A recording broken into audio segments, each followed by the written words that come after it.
tidak disalahkan ketika seseorang melakukan pengabdian kepada Tuhannya dengan harapan bisa masuk surga, tidak disalahkan. Tapi itu akan mengendur. Suatu ketika akan mengendur. Juga tidak disalahkan seseorang mengabdi kepada Tuhannya dengan berbuat segala macam kebaikan, menjalankan segala perintahnya, menjauhi segala larangannya. Tetapi yang menjadi motivasinya adalah karena takut masuk neraka. Juga tidak disalahkan karena Tuhan juga mengancamnya.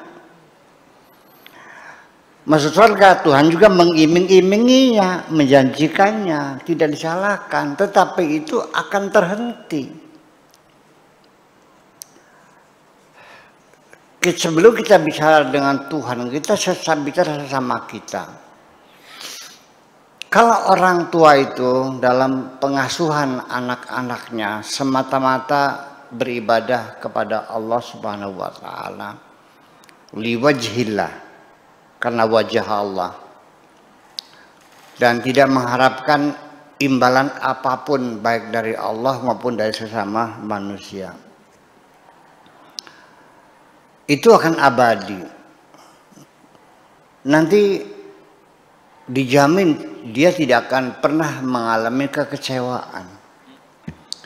Tetapi ketika ada harapan-harapan imbal balik, barangkali saja nanti setelah aku tua, aku jompo, nanti ada anak-anakku yang mau menceboki aku. Barangkali anak-anakku nanti yang mau menuntun aku ketika aku jompo. Ya kan?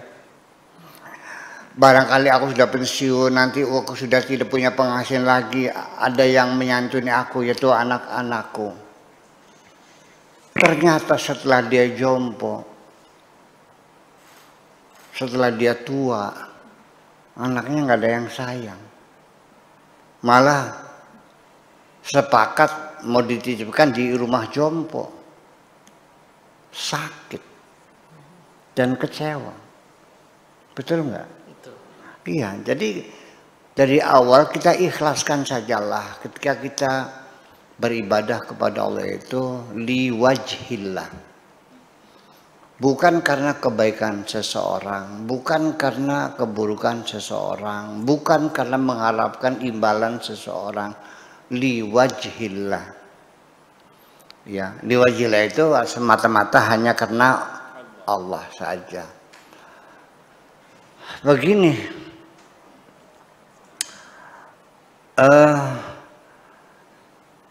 kita saja ketika mendidik anak-anak kita untuk taat beragama, tapi caranya main pukul. Pagi hari pukul, suruh sholat subuh, ya kan begitu. Pulang sekolah pukul, suruh sholat zuhur dulu, nanti makan belakangan, sholat dulu. Sampai pagi, malam mau tidur pun sudah isya belum bangun. Ya, ketanggung nggak sholat langsung pukul. Efektif, tapi sementara. Dia mau sholat hanya karena takut dipukul. Setelah ibunya mati, sholatnya berhenti nggak? Sudah nggak ada yang ditakuti. Jadi kita melakukan perintah pun, kalau dasarnya karena takut adanya hukuman, punishment, itu belum murni pengabdiannya. Nah, maka kita kepada Allah pun ya hendaknya sudah jangan dikait-kaitkan dengan pahala, kaitkan dengan surga. Nah, kalau seandainya Allah tidak berjanji surga, mau ibadah enggak kamu?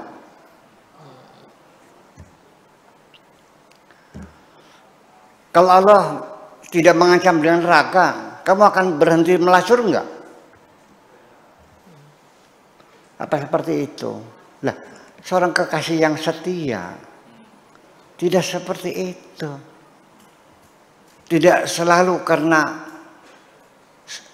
kekasihku pernah menciumku lalu ku beri uang. Kalau tidak mencium kasih uang enggak? Enggak. Itu kan jadi masalah. Jadi itulah makanya ketika kita itu menghormati orang tua, memuliakan orang tua. Jangan dijadikan alasan karena orang tua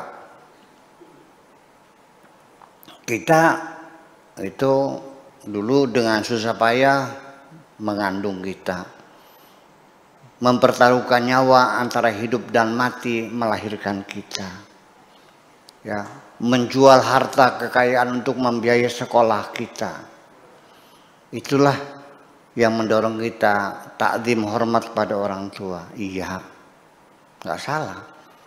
Tetapi ketika orang tuamu itu tidak mempedulikan kamu sejak kecil, dia senang-senang sendiri, ibumu kau cerai, lalu dia kawin lagi sampai kamu terlantar tidak sekolah. Hormatlah sama orang tua. Itu persoalannya.